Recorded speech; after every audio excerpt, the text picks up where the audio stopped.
Hi, this is an overview of Nursing 654, and we're going to start out right here with the announcements. And this is just an overview of the course itself. It has the course description and where the students need to get started. And then you will need to, this is all in Blackboard, so you'll need to do this in Brightspace as far as enter your faculty information. And here's the Start Here tab, so you'll need to include your orientation to the course here.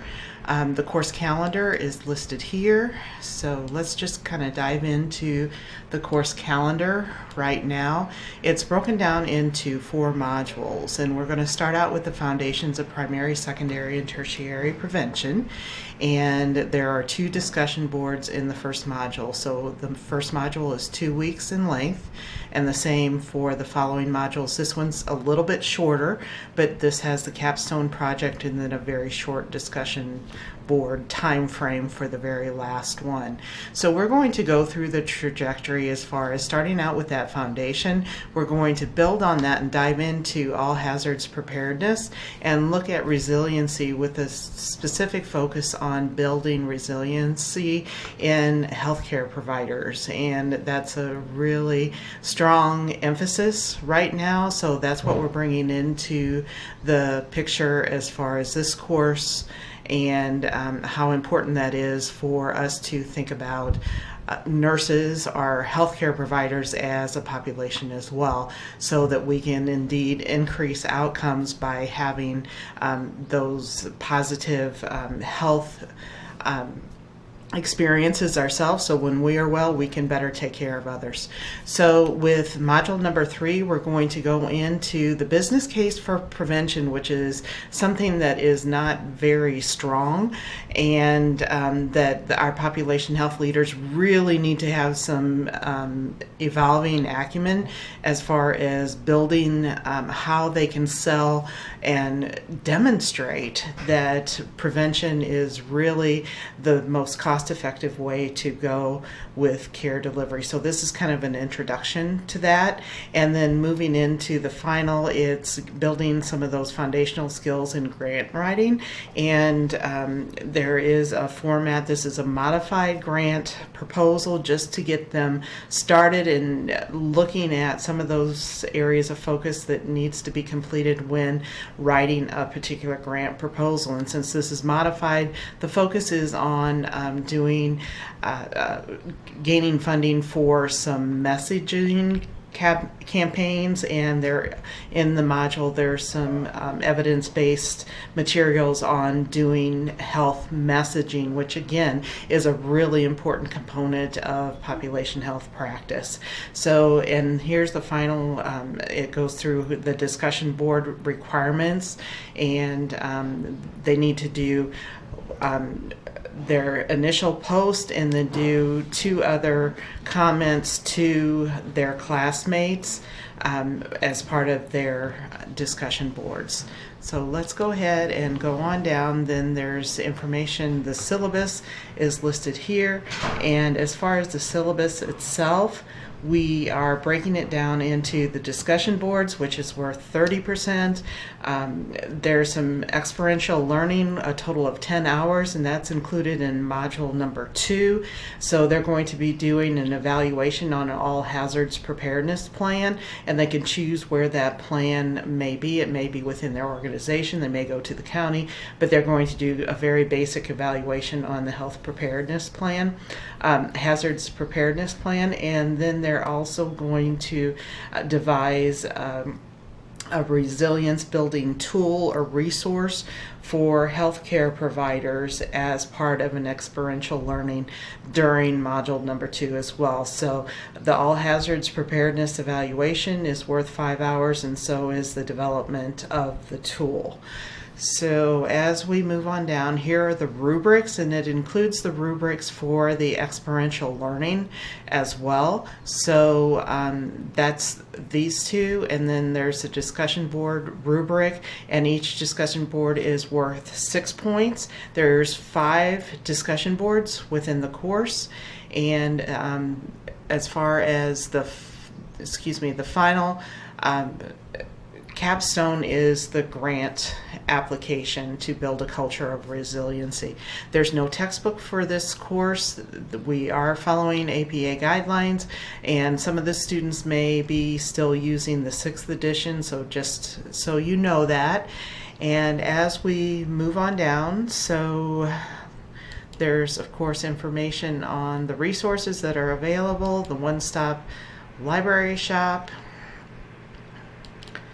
and let's go into the modules. There's 4 modules, and each one has the student learning outcomes and then very specific objectives for each one of the modules. Module number 1, this is the baseline, and again, you will need to do your overview video of that particular module, and then there's all the resources that they will need to use for their discussion boards, and there are tons and tons of resources here that they may be using not only in this module, but they may want to refer back to this module as they're moving forward in the course. And again, this is really using quite a bit of scaffolding in this course, so we're really building those skills as we move forward through the discussion boards as well. So just taking a peek into the discussion boards, they're going to do their first introduction, and they can use the video note option. That's a really nice way to do so, and getting into the thought process of building their own resiliency, and starting to think about those health issues that they want to address. And this may actually be one of those health issues that they're going to use for their messaging in their very final capstone in this particular course. And then also in module number 1, there's a second discussion board, and they will be looking at a health-related issue to really look at, explore some resources and evidence-based practices, and those resources are indeed within the module, and they're going to provide a brief overview of the resources that they use so they can share that amongst each other, and some of those evidence-based practices that they're finding. So those are all things that they're going to include in their very first module. So as we go into module number 2, this is where we're going to dive into the experiential learning. And again, you'll have to include your video. There are 2 experiential learning assignments here. So they will start out with their evaluation of the all hazards plan, and then the second week they're going to go into developing the resiliency tool, and there are specific directions for each one of these. And on both of the different activities, there is a form that they will fill out, and these are the cues or the points for them to cover during their evaluation, and then some of the questions they need to decide their own questions to know specifically, or to ask those questions that are of specific interest to them, of the person that they interview. And then they need to do a summation or an evaluation of the plan and what their recommendations may be to improve the plan, do a reflection, and then I've included the rubric attached to the form itself, so it's right there, and it seems to be very helpful for students when they have the rubric attached to the assignment. It just works out better that information is right there for them. And the same holds true with the resilience tool, and there's instructions on how to do so. They're going to do a little assessment of their workplace and really reflect on what needs to be done, and then here's the rubric. And what they're going to do is they're going to devise, it may be a brochure, it may be a handout, it may be just a little pocket card, it may be some quick tips, whatever, something that is very easy and concise for healthcare providers to use as a reference, or to kind of guide as far as some triggers for them to really focus on their own resilience and self-care. So with that being said, there are some information. There's information here on healthcare workers during crisis, and this is a very pressing issue, especially with COVID-19 and all the furloughs, and as well as the stressors for those who are in those critical areas. And then there's some messaging and toolkits that will be helpful as they move forward in the course itself. Again, some of the resources will help them to do their assessment of the all hazards preparedness plan as well. So as we're moving on into, and there's no discussion board for Module 2 because they're doing those 2 assignment activities. And then we're going into Module number 3. And again, place your video here.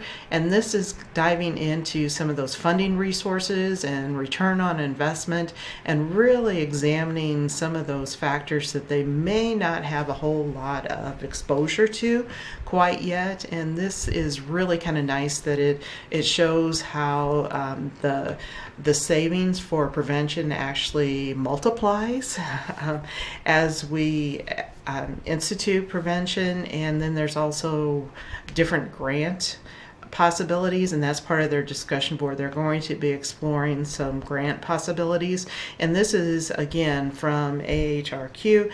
This has information on return on investment. This is actually a toolkit that is really helpful, and this is going to be part of their discussion board as well. They're going to dive into this toolkit, and it kind of very clearly delineates developing, the costs of different things, and how to substantiate making changes in their programming or to pitch a new program. So in our final module,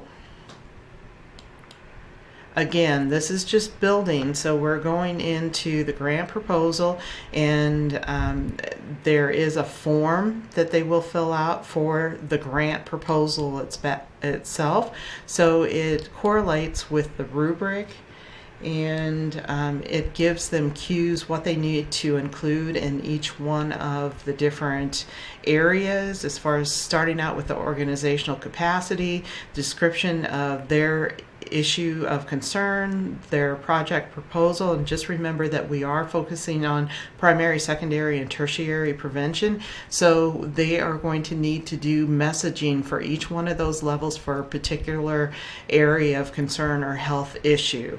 So I had provided them with some examples in the rubric itself. So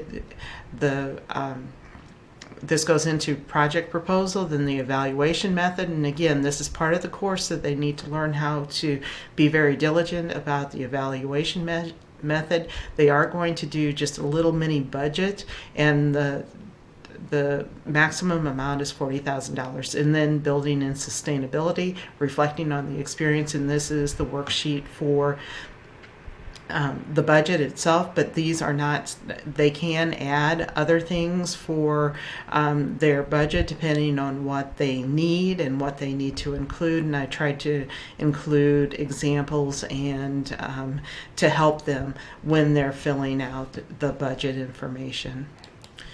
So again, there are resources for them to use as far as messaging. Again, they need to go back to the previous modules as well, and please encourage them to do so, because there's so many resources that will be very helpful to them.